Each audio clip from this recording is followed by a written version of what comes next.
Assalamualaikum warahmatullahi wabarakatuh. Halo para Sinteria, para penikmat sinar misteri.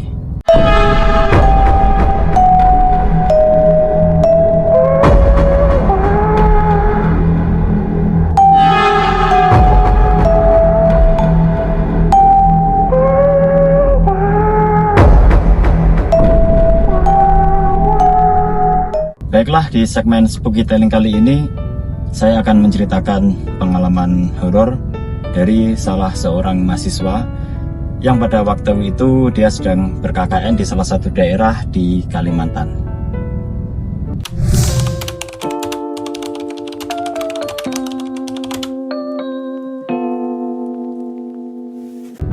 Pengalaman ini bisa dikatakan horor, tragis, memilukan, menyedihkan, dan ya nanti silahkan kalian dengarkan sendiri sampai selesai seperti apa kisahnya. Jadi mahasiswa ini menceritakan pengalamannya waktu KKN di sekitar tahun 2012-an. Sewaktu itu beliau KKN di daerah Kalimantan. Dia merupakan salah satu mahasiswa dari Universitas Negeri yang lumayan ternama juga di daerah Jawa Timur, tepatnya di Surabaya. Sewaktu itu tahun 2012 dia mendapatkan tugas untuk KKN di daerah Kalimantan tersebut. Saya tidak menyebutkan tepatnya daerah mana. Yang jelas dari cerita mahasiswa tersebut, lokasinya itu lumayan berada di pedalaman. Jadi dari kota sampai ke lokasi KKN itu ada sekitar 2,5 jam. Dan jalannya ya nggak bisa dikatakan mulus juga. Jadi akses untuk ke kota lumayan jauh, dan di daerah itu tempat tinggalnya juga masih nggak terlalu padat. Warganya cuma sekitar beberapa, tapi di situ ada satu rumah yang sangat berbeda dengan yang lain. Berbedanya karena rumah tersebut itu terlihat lebih modern, lebih bagus, dan memang rumah itu terkenal orang kaya. Beliaunya orang kaya. Ya bukan berarti untuk warga di sekitarnya itu miskin, ya nggak gitu juga. Tapi yang jelas satu rumah ini memang dari rumah orang yang kaya. Nah, pada waktu itu dia bersama dengan kawan-kawannya ditugaskan untuk KKN di lokasi tersebut. Sampai di lokasi, dia dan kawan-kawan itu ditempatkan di salah satu bisa dikatakan balai desa. Ditempatkan di situ untuk mereka tinggal selama 1 bulan. Bertempatlah mereka berada di situ dan disambut dengan baik sama warga sekitar. Semuanya itu menyambut dengan sangat baik kedatangan para mahasiswa yang KKN di situ. Tidak ada satupun dari mereka yang mengatakan buat apa ini KKN, gak penting dan sebagainya, nggak ada. Mereka sangat menyambut dengan baik mereka karena dia dari Fakultas Kesehatan dan dia ditugaskan untuk mungkin melakukan penyuluhan terus pengobatan di daerah situ. Makanya warganya itu sangat senang sekali karena lokasi mereka itu jauh dari perkotaan. Ketika ada yang sakit atau ada keluhan apa, mereka kan bingung. Nah, datanglah anak-anak KKN ini itu membantu mereka menjaga kesehatan dan sebagainya. Makanya mereka sangat diterima dengan baik di situ. Berjalanlah waktu sampai 1 minggu, semuanya berjalan dengan baik, semuanya berjalan dengan normal. Tepat setelah 10 hari berada di situ, ada sedikit kejanggalan. Ya, kejanggalan itu dialami tidak hanya oleh satu anak ini saja, tapi memang itu dirasakan satu kelompok. Satu kelompok itu merasakan kejanggalan, kok di desa ini sedikit berbeda ya. Berbedanya adalah ketika mulai sore hari. Mulai sore hari sekitar jam 5 ke atas itu orang-orang itu sudah semuanya persiapan untuk menghentikan aktivitasnya. Bahkan yang di ladang ataupun di sawah itu ya kalau jam 5 mereka sudah harus segera pulang. Nah, setiap sore hari itu semua sudah tidak ada aktivitas apapun, dan ketika malam hari di situ sangat sepi. Orang-orang itu nyaris nggak ada yang berani keluar kecuali karena urgent, karena sangat penting ya, misal kalau ada yang sakit atau ada apa gitu, mereka itu baru mau keluar. Mereka merasa penasaran kenapa di desa ini kok setiap mulai dari sore sampai malam itu nggak ada aktivitas, baru besok pagi itu baru mulai aktivitas lagi. Nah, ada yang memberanikan diri. teman dari mahasiswa yang bercerita ini memberanikan diri untuk bertanya ke salah satu warga. Ditanyakanlah, "Pak, kenapa di daerah sini kalau malam itu nggak ada aktivitas? Kenapa semua orang itu sudah masuk rumah, terus mereka nggak ada yang mau keluar?" Akhirnya bapak tersebut bilang, "Nanti saja ya mas ya, kalau sudah agak siangan, kalau sudah ada matahari, saya nanti akan menceritakan kenapa di desa ini kok sedikit berbeda dengan desa lain." Nah, keesokan harinya akhirnya mereka bertemu lagi. Ditanyakan, "Pak, kemarin Anda kan mau bercerita, kenapa di daerah ini kalau malam kok orang-orang sudah tidak ada yang mau beraktivitas, semuanya sudah masuk ke dalam rumah?" Akhirnya bapak tersebut menceritakan, "Jadi gini mas, di desa ini itu dulu wajar dan normal setiap malam itu ada kegiatan. Baru mulai beberapa tahun yang lalu, sekitar 15-an tahun ini, orang-orang itu sudah tidak berani keluar lagi karena mohon maaf, setiap malam itu selalu keluarnya sosok selalu diiringi dengan suara hembusan angin yang sangat kencang. Nah, angin yang sangat kencang itu dirasakan juga sebenarnya sama kumpulan mahasiswa tadi, tapi mereka kan nggak tahu kalau ternyata ada sosok semacam ini di situ. Jadi mereka berpikir, oh ya ini emang cuaca alam di sini aja. Nah, setiap malam itu selalu ada angin yang sangat kencang. Beberapa kali itu adalah waktu keluarnya. Nah, diceritakan bahwasanya tuh di situ kalau mungkin yang lain mengambil bayi, di situ tidak. Di situ mengambil apapun yang mereka lihat di jalan. Apapun yang mereka lihat di jalan itu mereka akan ambil. Jadi kemungkinan ya mungkin bisa diambil hartanya mungkin, atau bisa diambil organ tubuhnya. Terus si bapak itu melanjutkan cerita, pernah kejadian dulu waktu malam hari ada orang yang keluar, besoknya mohon maaf meninggal dunia. Tanpa sebab yang jelas, tanpa sebab yang pasti. Ya wallahu alam, nggak ada yang tahu penyebabnya beliau meninggal apa. Terus beberapa bulan berjalan, ada lagi yang seperti itu. Pada akhirnya warga di situ nggak ada yang berani keluar di rumah. Nggak ada yang berani keluar dari rumah sewaktu malam hari. Nah, dari cerita itu mahasiswa tersebut sadar, oh ternyata ada hal semacam ini di daerah sini yang menyebabkan bapak tersebut dan juga seluruh warga nggak ada yang berani untuk keluar dari rumah ketika malam hari. Kumpulan mahasiswa tersebut kan tadi sudah saya jelaskan, mereka tinggal di salah satu tempat yaitu di balai desa. Nah, di balai desa itu mereka juga dibantu oleh warga sekitar. Warga sekitar itu sering bantu ngasih makan, ngasih apa, ngasih ini, bantu ini dan yang lain-lain. Di samping itu juga mahasiswa tersebut juga banyak membantu ke masyarakat yang lain yang ada di desa tersebut. Tapi di situ ada satu ibu-ibu itu yang sangat sering sekali membantu para mahasiswa tersebut. Setiap hari beliau datang ke sana, ngasih makan, ngasih apa, ngajak ngobrol, ngajak main, menceritakan ini itu. Yang paling sering itu adalah ngasih makanan ke para mahasiswa tersebut. Itu hampir setiap hari. Padahal mahasiswa ini tahu kalau si ibu ini dari orang yang mohon maaf kurang mampu. Karena mereka sering ketemu, akhirnya kan mereka sering kenal ya. Si mahasiswa ini juga sering main ke rumah ibu tersebut. Mohon maaf sebelumnya itu temboknya dari gedek. Gedek itu anyaman bambu. Rumahnya dari anyaman bambu. Tapi beliau sangat baik sekali, setiap hari membawakan makanan, setiap hari membawakan ini ya makanan-makanan tradisional dari daerah itu, dari desa tersebut. Ya kayak pokoknya si ibunya itu ngasih makanannya itu ya makanan dari alam, misal kayak ketela, kayak kentang, kayak apa, dikasihkan ke anak-anak yang sedang KKN itu. Mereka sangat senang sekali, bahagia sekali sama ibu tersebut dan mereka sangat salut sekali. Kok bisa ya ibu ini baik sekali, padahal kondisi perekonomiannya ya mohon maaf kurang mampu, tapi beliau masih mau membantu anak-anak yang KKN yang berada di desa tersebut. Semakin lama mereka berada di situ, akhirnya lebih dari 20 hari anak-anak KKN itu, para mahasiswa tersebut tinggal di daerah tersebut. Namun ada sedikit keanehan yang dirasakan oleh para mahasiswa tersebut dari sosok ibu ini. Ibu ini ketika sore hari, ibunya itu selalu harus buru-buru untuk pulang. Pernah suatu ketika ibu ini sampai kesorean kan main ke tempat mahasiswa ini karena dia membawakan makanan itu agak telat. Dia itu agak marah karena masih diajak ngobrol sama mahasiswa tersebut.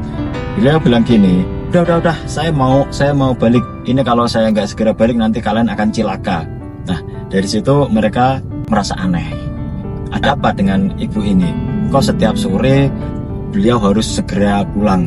Meskipun para warga setiap sore itu juga harus segera masuk ke rumah ya, tapi gelagat dari ibu ini itu sangat berbeda sekali. Ada ketakutan tersendiri, ada ketakutan yang berbeda dari ibu ini daripada warga yang lain ketika sudah menjelang sore hari itu. Nah, pada suatu hari di malam ke-27 itu sebelum KKN mereka selesai, karena jatah mereka itu 30 hari, di malam 27 anak-anak itu mempersiapkan hadiah lah buat ibu ini.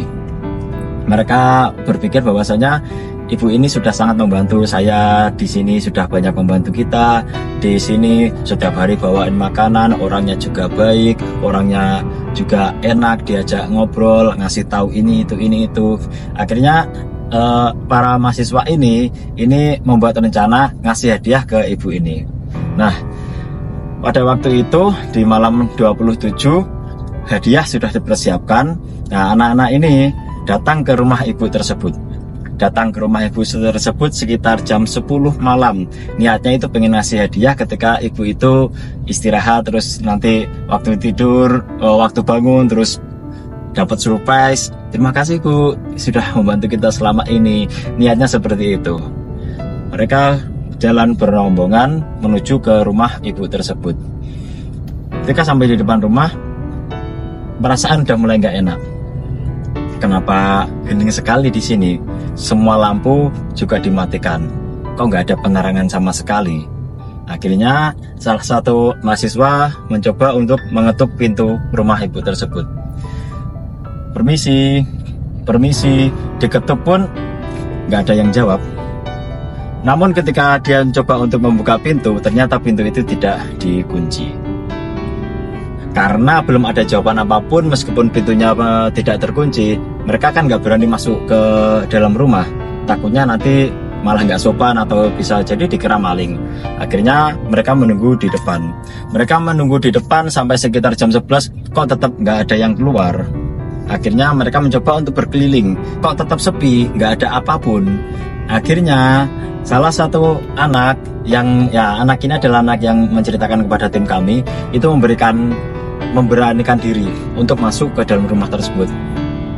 Udah guys, aku tak masuk ke dalam aja, tak lihat kok perasaanku nggak enak, nanti takutnya si ibu ini nanti kenapa-napa. Soalnya ibu ini emang udah tua renta sekali, takutnya ya mohon maaf ternyata beliau sakit atau apa gitu. Akhirnya si narasumber ini, si mahasiswa ini mencoba untuk masuk ke dalam. Alangkah kagetnya dia ketika dia masuk ke dalam, di balik pintunya itu sudah ada badan tanpa kepala. Di balik pintu rumah ibu tersebut, di dalam rumahnya itu sudah ada badan tanpa kepala, dan di sekitar sini itu sudah banyak darah berjajaran. Paniklah dia, teriaklah dia, manggil teman-temannya, tolong, ini si ibu ini kepalanya hilang. Mereka semua panik, yang ada di situ semuanya itu panik sekali, bingung loh apa yang harus dilakukan dengan kondisi ibu yang selama ini setiap hari membantu kita. Ketika kita mau ngasih hadiah, ternyata ibu ini sudah hanya tinggal badan saja, kepalanya nggak ada, bahkan seisi jeruannya itu juga nggak ada. Takutlah mereka. Nah, pada akhirnya salah seorang dari mahasiswa tersebut mengatakan, Oke, tenang. Lebih baik kita panggil polisi. Saya takut kalau ini ada kejadian di sini dan korbannya adalah ibu ini. Pada akhirnya mereka menelpon polisi karena lokasi polisinya juga agak jauh dari desa tersebut. Datangnya kan agak lama. Nah, salah satu berinisiatif, oke, kita sambil nunggu para kepolisian datang, kita menghubungi para warga di sekitar sini. Kita menghubungi warga di sekitar sini, kita minta tolong. Nah, akhirnya mereka beberapa orang itu datang untuk menemui kepala desa yang ada di situ. Pak, ini saya minta tolong. Si ibu ini tadi saya sama teman-teman saya itu mau ngasih hadiah kepada ibu ini, karena ibu ini setiap hari itu sudah membantu kita, setiap hari itu ngasih makan. Kok tiba-tiba si ibu ini waktu kita mau kasih hadiah, beliaunya sudah meninggal dengan kondisi yang sangat tidak manusiawi. Akhirnya di waktu itu juga Bapak Kepala Desa bercerita. Jadi gini nak, sebenarnya ibu tersebut tidak meninggal, tapi ibu tersebut melakukan suatu ritual pemujaan kepada setan, yaitu dengan menjadi kepalanya itu bisa lepas dan seluruh isi tubuhnya itu ikut mengikuti dia. Dia selalu mempraktekkan itu setiap hari, setiap malam.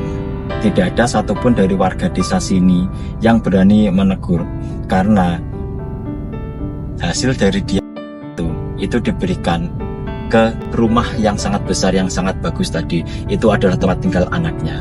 Dan anaknya itu adalah orang yang sangat berpengaruh di desa ini, bahkan di sekitar kabupaten sini.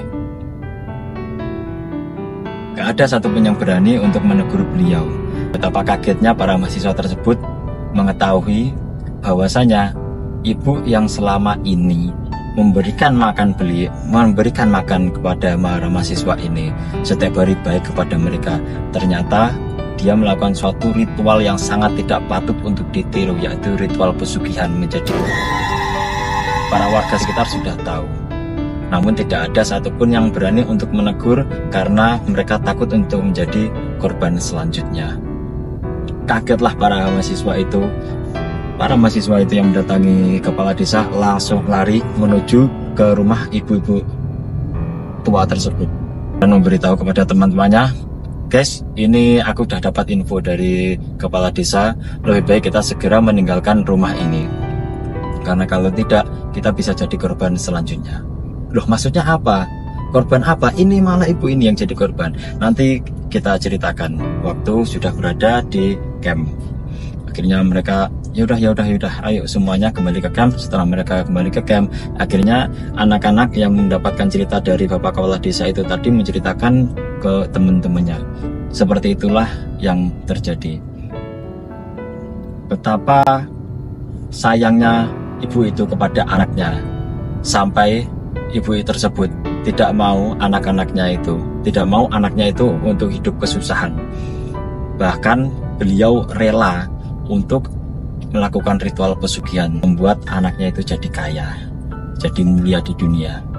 Namun sebenarnya hal semacam itu sangat terhina. Betapa kagetnya anak-anak mahasiswa itu mendengar kejadian itu, mendengarkan cerita itu. Ibu baik yang selama ini selalu membantu kita, ternyata dia melakukan ritual semacam itu. Miris sekali untuk mendengarnya. Namun ya memang itu yang terjadi. Setelah keesokan harinya, nggak sampai 30 hari, mahasiswa tersebut akhirnya pamit. Karena mereka takut untuk menjadi korban selanjutnya. Jadi seperti itu cerita yang diceritakan salah seorang mahasiswa yang melakukan KKN di daerah Kalimantan. Seorang ibu yang rela menjual jiwanya kepada setan hanya untuk membahagiakan dan membuat kaya anak-anaknya. Oke guys, buat kalian yang punya cerita horor namun nggak mau untuk di on cam, untuk bercerita langsung di segmen podcast, kalian bisa menceritakan kepada saya lewat DM di IG, Facebook ataupun di TikTok. Nanti akan saya ceritakan ulang di segmen Spooky Telling.